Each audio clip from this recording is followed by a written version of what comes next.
जी, अस्सलाम वालेकुम। उम्मीद है कि आप तमाम दोस्त खैरियत से होंगे और आज का दिन भी ट्रेडिंग के हवाले से अच्छा गुज़रा होगा। एक और अच्छा दिन था मार्केट के लिए।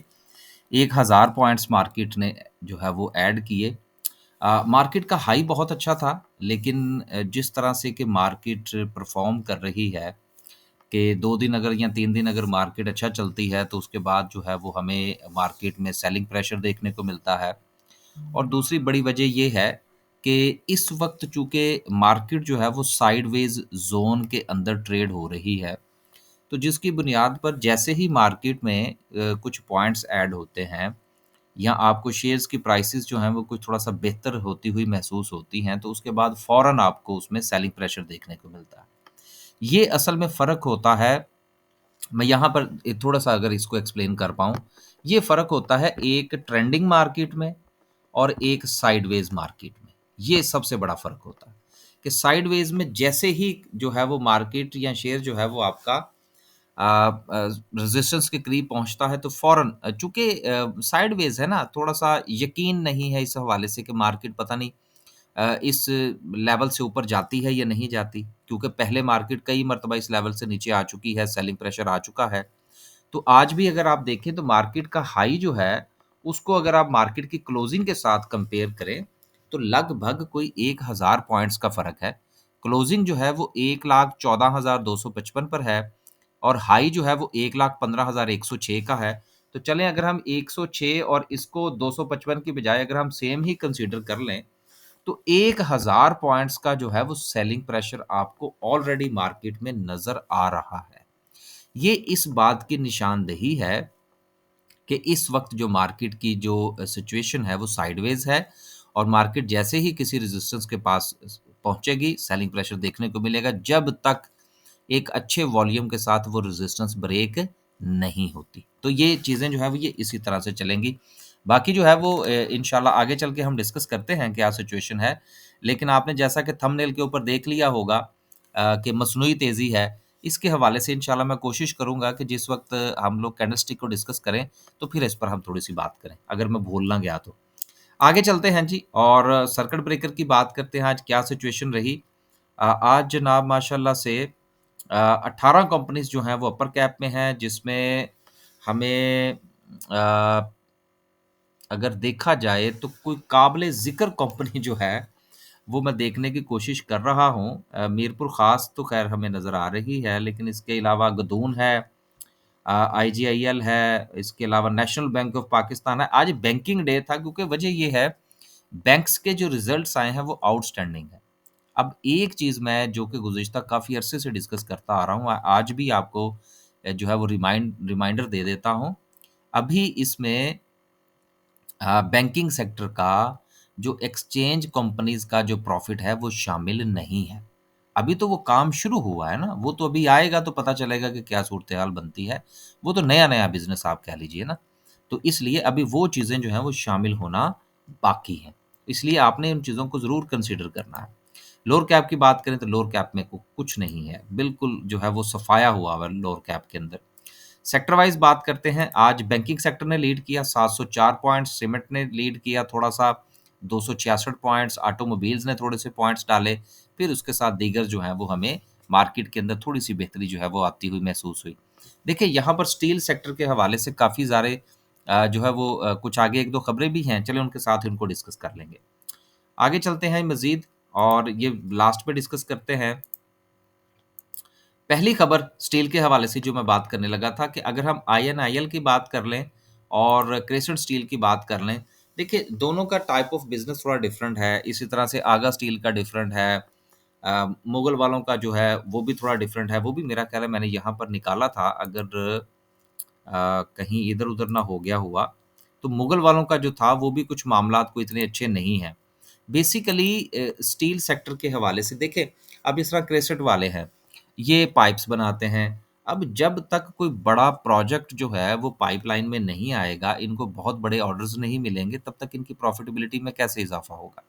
तो ये चीज़ें हैं जिनको हमें अंडरस्टैंड करने की ज़रूरत है। जब मा इकोनॉमी का पहिया घूमेगा, नए प्रोजेक्ट्स आएँगे और बड़े प्रोजेक्ट्स जो होते हैं ना बेसिकली, उसके लिए जो हमारा पीएसडीपी है, उसका पब्लिक सेक्टर डेवलपमेंट फंड जो है ना, प्रोजेक्ट्स जो हैं, वो आने बड़े ज़रूरी हैं और ये उसी सूरत में आ सकते हैं कि जिस वक़्त आईएमएफ का पहला रिव्यू हो जाएगा जो कि मार्च के महीने में है। उस पर इंशाल्लाह मैं सेपरेटली जो है वो कोशिश करूँगा बात करने की ताकि थोड़ा-सा अंडरस्टैंडिंग बनाई जा सके। तो इस हवाले से जो कुछ कंस्ट्रक्शन सेक्टर में भी मामलात जो हैं वो थोड़े-से स्लो चल रहे हैं। अगर हम दीगर जो स्टील की कंपनीज़ हैं जो कंस्ट्रक्शन इंडस्ट्रीज़ के हवाले से जो है वो स्टील फ़राहम करती हैं, तो वो भी चूँकि स्लो डाउन में है, तो मिला-जुला सा रुझान स्टील सेक्टर के ऊपर जो है वो चल रहा है, वहाँ से कुछ ख़ास आउटपुट जो है वो देखने को नहीं मिल रहा। इसी तरह से आईएनआईएल का भी है, वो भी यही सिचुएशन है। तो स्टील सेक्टर जो है ये जब तक पीएसडीपी जो है वो हमारा बेहतर नहीं होता तब तक हमारे मामलात जो है वो स्टील के हवाले से कुछ आउटस्टैंडिंग शायद मुश्किल होगा थोड़ा। तो इसको आप ज़रूर जो है वो कंसीडर कीजिएगा। गो के इंटरेस्ट रेट नीचे आया है लेकिन अभी भी बहुत सारे प्रोजेक्ट्स, बहुत सारी बातें जो है वो फ़ाइलों में दबी हुई हैं, जिनका बाहर निकलने का हमें इंतज़ार करना होगा। तो स्टील सेक्टर के हवाले से ज़रूर ज़हन में रखिएगा। अगली खबर जो है वो ओजीडीसी के हवाले से अगेन देख लीजिए प्रोडक्शन ये काफ़ी अरसे से मैं मेरा ख़्याल है रफ़ली अ, हर वीडियो के अंदर मेरा ज़िक्र होता है कि ऑयल एंड गैस की प्रोडक्शन मज़ीद इंक्रीज़ होगी। तो चलें जी जिनके पास है वो ज़रूर एन्जॉय कीजिएगा। अगली खबर एक नया आईपीओ आने जा रहा है जी। उसके लिए जो है वो 1 बिलियन वो आईपीओ के ज़रिए लेना चाह रहे हैं और शेयर की प्राइस जो होगी वो ₹16 की है। कमोडिटीज़ मार्केट प्लेस है ज़रिया के नाम से ये रेज़ करने जा रहे हैं। देखिए आईपीओ के हवाले से जो मेरी हमेशा से एक स्ट्रैटेजी है, वो ये है कि शेयर को मार्केट में आने दें, उसको ट्रेड होने दें एंड देन उसको बाय किया जाए। बाकी अगर आप समझते हैं कि आपको बाय करना चाहिए, तो वो ज़रूर करना चाहिए। कोई ज़रूरी नहीं है कि आप मेरी स्ट्रैटेजी के ऊपर चलें। लास्ट पे जो खबर है, वो ये है जो सबसे इम्पोर्टेंट है, जिसके ऊपर मैं 2 मिनट बात करना चाहूँगा। देखिए अभी चंद दिन पहले भी हमने खबर पढ़ी थी कि 1 करोड़ तक की जो प्रॉपर्टी है उसमें हुकूमत जो है वो लचक दिखाने को तैयार है कि जी उसमें सोर्स ऑफ इनकम या पैसा कहाँ से है वो ना पूछा जाए। लेकिन अब जो है वो हुकूमत को ब्लैकमेल करने की कोशिश की जा रही है कि ये मामला जो है ये ढाई करोड़ रुपए तक जाना चाहिए। अब देखिए अगर ये ढाई करोड़ रुपए तक चला जाता है तो अब उसके बाद मसला क्या है? मसला ये है कि ढाई करोड़ रुपया जो है वो एक अच्छी अमाउंट होती है। उस अमाउंट के नतीजे में जो हमारे दीगर जो मनी मार्केट और स्टॉक मार्केट के हवाले से उनके लिए अच्छा खासा सेटबैक होगा। अब मेरी एक दोस्त से बात हो रही तो मैंने उससे पूछा मैंने कहा यार 1 करोड़ पर तो हुकूमत जो थी वो र रफ़ली समझ लीजिए कि राज़ी है। तो फिर ये ढाई करोड़ के हवाले से इतना प्रेशर क्यों है हुकूमत के ऊपर? तो उसने मुझसे कहा कि ढाई माँगे तो गए तो 1.5 करोड़ मिलेगा ना। तो बेसिकली ये ढाई का जो प्रेशर है, वो इस हवाले से है कि 1 करोड़ की जो स्लैब है उसको इंक्रीज़ करवाया जाए 1.5 तक या 1.75 करोड़ तक ताकि जो प्रॉपर्टी का जो सिलसिला है वो बेहतर हो सके। मैंने अपनी चंद दिन पहले की वीडियो में भी ये गुज़ारिश की थी कि जब इस किस्म की खबरें निकलना शुरू हो जाएँ, तो इसका मतलब होता है कि अब उस तरफ मामलात जो है वो थोड़ा-सा बेहतर हो सकते हैं। मुझे 1-2 दोस्तों ने कहा जी कि अब आप जो है वो शायद प्रॉपर्टी का कारोबार शुरू करने लगे। नहीं यार देखिए ऐसा नहीं है। हमारा काम ये नहीं है कि हम लोगों को सिर्फ़ स्टॉक मार्केट में ही झोंकते रहें। हमारे साथ दोस्त जिस वक़्त अपना पर्सनल जो है वो डिस्कशन करते हैं, हम उनको मनी मार्केट की भी एडवाइस देते हैं, हम उनको प्रॉपर्टी की भी एडवाइस देते हैं, हम उनको जो है वो स्टॉक मार्केट की तो एडवाइस जो है वो सर-ए-फ़हरिस्त होती है।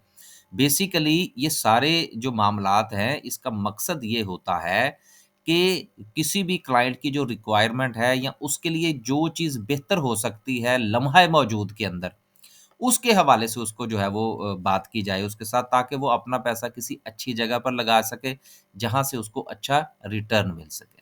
अब लास्ट में डिस्कस करते हैं जी आज की कैंडल को। सबसे पहले वॉल्यूम अच्छा था आज मार्केट में। कंपैरेटिवली वॉल्यूम जो है वो एवरेज वॉल्यूम से थोड़ा बेहतर था। मैं एक चीज़ यहाँ पर और ऐड कर दूँ कि बेसिकली चूँकि हमने ये वाला जो फ़ेज़ देखा है ना वॉल्यूम का, इस वजह से हमें जो ये वाला वॉल्यूम है ये इतना ज़्यादा अच्छा नहीं लगता। लेकिन जब मार्केट कोई 2, 3, 4 महीने इस लेवल के साथ ट्रेड करना शुरू कर देगी, तो फिर आहिस्ता-आहिस्ता हमारी जो एक्सपेक्टेशन है वॉल्यूम की वो भी बेहतर हो जाएगी। ये एक चीज़ हमेशा याद रखिएगा कि चाहे दुनिया का कोई भी कारोबार हो, उसमें जब आपने एक अपर लेवल देख लिया होता है, तो फिर जो लोअर लेवल होता है उसमें आपको काफ़ी परेशानी रहती है जब तक कि वो सस्टेन ना कर जाए। तो वॉल्यूम कंपैरेटिवली अच्छा वॉल्यूम था, क्योंकि जो ये इस वॉल्यूम की जो बहार थी ना बेसिकली, वो मेरा ख़्याल है कि वक़्त अब थोड़ा-सा दूर है। उसके लिए हमें थोड़ा इंतज़ार करना पड़ेगा और एवरेज वॉल्यूम के साथ ही हमें आगे चलना होगा। एक बात। दूसरी बात जो है वो ये है, जो कि थंबनेल के ऊपर भी आपने पढ़ी, मसनूई तेज़ी वाली। यार देखिए, बात ये है कि अब हम बहुत सारा ये सोचना शुरू कर देंगे, देखेंगे ये मसनूई तेज़ी आ गई और ये मसनूई मंदी आ गई। यार आप यकीन कीजिए कि जब से मार्केट जो है वो ये चलना शुरू हुई है, तब से लोग एक ही बात कह रहे हैं कि ये मसनूई तेज़ी है जी। और अब जिस वक़्त मार्केट ने यहाँ से अपना ये जो है वो साइडवेज़ का सफ़र शुरू किया है, तो अब भी लोग वही बात कर रहे हैं कि जी ये मसनूई है। मैं ये समझता हूँ कि हमें अब इस चीज़ से बाहर आ जाना चाहिए। यार ये इतना बड़ा सफ़र जो मार्केट का था, ये मसनूई था? ऐसा नहीं होता। हमारे मामलात ही इतने ख़राब थे कि जिसकी वज़ह से मनी मार्केट और स्टॉक मार्केट का जो बैलेंस था वो ख़राब हो चुका था। अब जो है मार्केट बैलेंस की तरफ आएगी, जिसमें आपको स्टॉक मार्केट और मनी मार्केट, फिर थोड़ा-सा प्रॉपर्टी के अंदर आपको बेहतरी नज़र आएगी। तो फिर ये तीनों चीज़ें आपको थोड़ा-सा बैलेंस-बैलेंस चलती हुई महसूस होंगी। देन फिर कोई ना कोई जो है वो पहिया घूमेगा और किसी एक इंस्ट्रूमेंट के ऊपर जो है वो ऑफ़र टूटेगी और देन उसका बैलेंस जो है वो दोबारा से ख़राब होगा। पूरी दुनिया में निज़ाम ज़र इसी तरह से चलता है। और ये जो निज़ाम ज़र है ना बेसिकली, इसको समझना बड़ा ज़रूरी है। जब से ये पेपर करेंसी और दीगर मामलात हैं, ये और चीज़ें हैं, मेटल करेंसी और थी, अब ये टॉपिक किसी और तरफ चला जाएगा। बात निकली थी मसनूई तेज़ी से। देखें, कोई मसनूई तेज़ी नहीं है और ना ही कोई मसनूई मंदी है।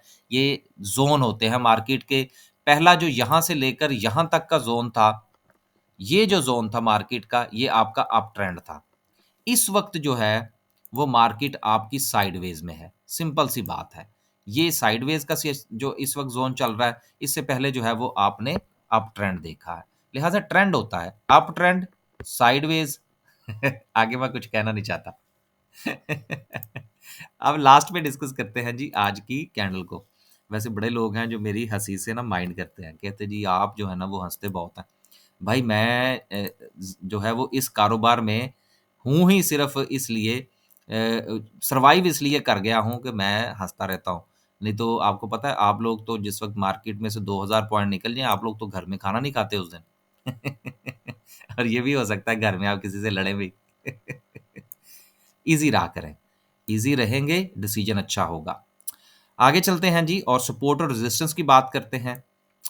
मार्केट के पास अगर आप गौर करें ना, थोड़ा-सा गौर करें, तो आपको ये छोटे टाइम फ्रेम के ऊपर अभी अभी मैं चीज़ें बता रहा हूँ। बड़े टाइम फ्रेम पे नहीं आपने जाना अभी।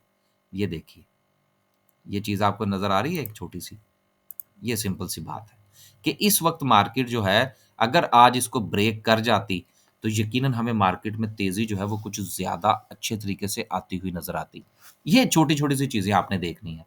अब मार्केट चूँकि अपने इस ट्रेंड को ब्रेक नहीं कर पाई और उसके बाद हमें 1000 पॉइंट का सेलिंग प्रेशर देखने को मिला। अब नेक्स्ट मार्केट के पास अगेन वही सपोर्ट है 1,13,500 की। छोटी-छोटी सपोर्ट, छोटी-छोटी रेजिस्टेंस का अपने जो है वो उनको देखना शुरू करें। बड़े टारगेट्स को भूल जाइए। इंशाल्लाह ताला आपको स्टॉक मार्केट्स में कुछ ना कुछ ज़रूर मिलेगा। रेजिस्टेंस इस वक़्त मार्केट की ये ट्रेंड लाइन है। ऊपर वाली रेजिस्टेंस 1,15,700 की है। वो ये इसकी हम उस वक़्त बात करेंगे जब ये ट्रेंड ब्रेक होगा। यहाँ पर अभी मेरा फ़िलहाल डिस्कस करने का कोई इरादा नहीं है, जब तक कि ये ट्रेंड ब्रेक ना हो। इसी तरह से नीचे वाली ये सपोर्ट है, मार्केट यहाँ पे आके स्टे करेगी, तो हम बाइंग करेंगे, क्यों नहीं करेंगे? लेकिन अगर मार्केट इसको ब्रेक कर देती है, तो हम फिर उसी तरह से जो है वो साइड पे हो जाएँगे और मार्केट को नीचे जाने देंगे। हमेशा मार्केट की करीबी सपोर्ट और रेजिस्टेंस और ट्रेंड को देखें और उसके मुताबिक ट्रेड करें। इजाज़त दीजिए। अल्लाह हाफ़िज़।